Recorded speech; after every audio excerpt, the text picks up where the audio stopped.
দেখুন বন্ধুরা, আজকের এই প্রতিবেদন লক্ষ্মীর ভান্ডারের সাথে আরো 1000 টাকা দেবে রাজ্য সরকার মহিলাদের। তো বন্ধুরা, রাজ্য সরকারের কোন প্রকল্পের মাধ্যমে লক্ষ্মীর ভান্ডার প্রকল্পের টাকাও পাওয়া যাবে, চলুন বিস্তারিত জেনে নেওয়া যাক।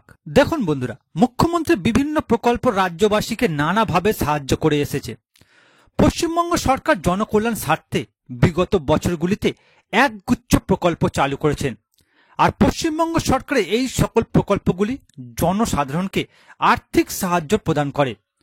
মুখ্যমন্ত্রী মমতা বন্দ্যোপাধ্যায়ের স্বপ্নের প্রকল্প হল লক্ষ্মীর ভান্ডার। যদি আপনি লক্ষ্মীর ভান্ডার প্রকল্পের জন্য আবেদন করে থাকেন, তাহলে আপনার জন্য সুখবর। বর্তমানে মুখ্যমন্ত্রী মমতা বন্দ্যোপাধ্যায়ের উদ্যোগে চালু হওয়া লক্ষ্মীর ভান্ডার প্রকল্পে মহিলারা পেয়ে থাকেন প্রতি মাসে 1000 ও 1200 টাকা। গত কয়েক বছরে এই প্রকল্পের জন্য আবেদন জমা করেছেন প্রচুর মহিলা। শুধু তাই নয়, আগামী দিনেও অনেক মহিলার নাম নথিভুক্ত হতে চলেছে বলে জানা যাচ্ছে। বন্ধুরা, লক্ষ্মীর ভান্ডার প্রকল্প যখন শুরু করা হয় তখন ঘোষণা করা হয় যে সকল মহিলারা লক্ষ্মীর ভান্ডার প্রকল্পে আবেদন করবেন তারা রাজ্য সরকারের অন্য কোনো সরকারি প্রকল্পে আবেদন করতে পারবে না। তবে রাজ্য সরকারে এমন একটি সরকারি প্রকল্প আছে যে প্রকল্পটির টাকা লক্ষ্মীর ভান্ডার প্রকল্পের টাকা পেলেও আবেদন করতে পারবেন। কোন প্রকল্পে আবেদন করতে পারবেন বিস্তারিত আলোচনা করা হলো।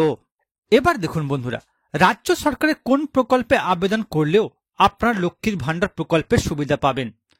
বন্ধুরা, লক্ষ্মীর ভান্ডার প্রকল্প ছাড়াও পশ্চিমবঙ্গ রাজ্য সরকারের আছে আরও অনেক প্রকল্প, যেমন বার্ধক্য ভাতা, বিধবা ভাতা, কন্যাশ্রী, তরুণের স্বপ্ন, শিক্ষাশ্রী প্রকল্প, যুবশ্রী, সবুজ সাথী, রূপশ্রী, কৃষক বন্ধুর মতো প্রকল্প। এই সকল প্রকল্পে মাসে মাসে টাকা পেয়ে থাকেন রাজ্যবাসী।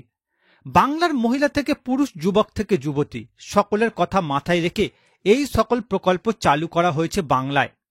তবে আজকে আমরা এমন একটি প্রকল্প সম্পর্কে আলোচনা করব যে প্রকল্পটি রাজ্য সরকার চালু করেছে। লক্ষ্মীর ভান্ডার স্কিমে যারা উপভোক্তা তারা এবার লক্ষ্মীর ভান্ডারের পাশাপাশি বিধবা ভাতা প্রকল্প থেকেও আর্থিক সাহায্য পাবেন। বাংলার সরকার 2010 সালে বিধবা ভাতা প্রকল্প চালু করেন। এই প্রকল্পের দ্বারা পশ্চিমবঙ্গের বিধবা মহিলারা প্রতি মাসে আর্থিক সাহায্য পান। রাজ্য সরকারি তরফে তাদের টাকা পাঠানো হয়। পশ্চিমবঙ্গের স্থায়ী বাসিন্দা বিধবা মহিলাদের জন্য এই প্রকল্পটি বিশেষভাবে উল্লেখযোগ্য। পশ্চিমবঙ্গে যারা বিগত 10 বছর ধরে বসবাস করছেন এমন ব্যক্তিরা এই সরকারি প্রকল্পের সুবিধা পাবেন। নির্দিষ্ট নিয়ম মেনে আবেদন করলে প্রকল্পের টাকা পাঠিয়ে দেওয়া হবে সরাসরি উপভোক্তার ব্যাংক অ্যাকাউন্টে। বন্ধুরা, যারা এই প্রকল্পে নতুন করে আবেদন করতে চান তারা বিডিও বা দুয়ারে সরকার ক্যাম্পে গিয়ে এই প্রকল্পে আবেদন করতে পারবেন।